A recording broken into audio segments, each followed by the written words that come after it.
After years upon years of yelling at Marvel Studios and Marvel that they don't want the Inhumans forced on them in the MCU, those same people now are upset that the Inhumans have been taken away and that Kamala is not in fact a Inhuman. Now we finally know why, and yeah, well, maybe there's still hope.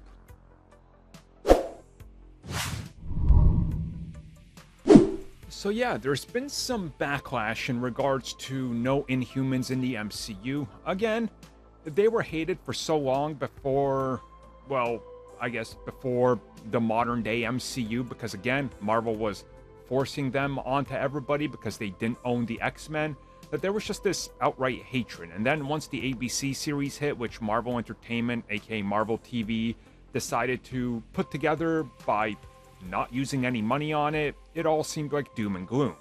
But then Ms.Marvel was announced, and of course, they leaned into the possibility of her being an Inhuman.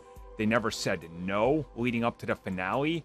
We even saw Black Bolt show up in Multiverse of Madness looking accurate. And again, many insiders and scoopers were saying, oh, definitely, she's definitely an Inhuman. Wait till you see who they cast as Black Bolt. Wait till you see the rest of the cast that's going to show up at the end. So people were naturally ready to see what they were going to do. And then it didn't happen. So now it's back at yelling at everybody at Marvel Studios because they took away the whole, well, she's an Inhuman. They're making her a mutant. Now people are upset that she's a mutant because they were going to be upset no matter what she was anyway, just by the virtue of the character and what they're doing with her. So let's be real. This was always going to happen.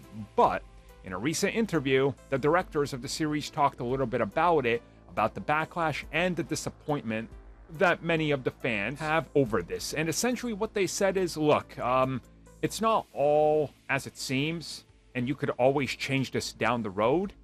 You can play with power sets. You can do it in the comics. You can do it in live action.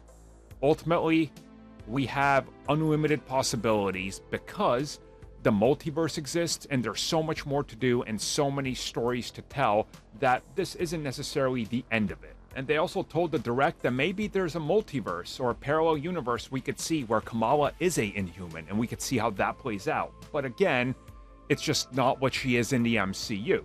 So I guess the jury's still out. I mean, maybe we're going to go to Multiverse of Madness 2 or whatever they end up calling Doctor Strange 3. And hey, look at that. Will you look at that?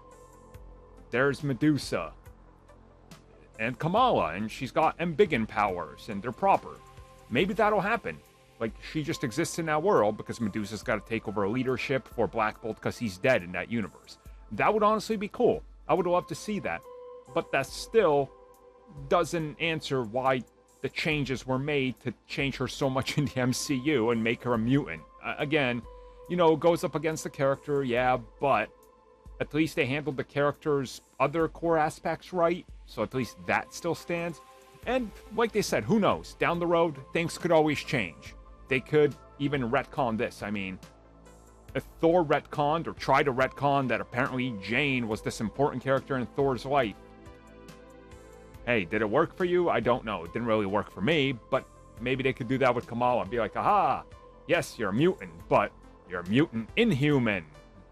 It's like putting a hat on a hat at this point, but it could work.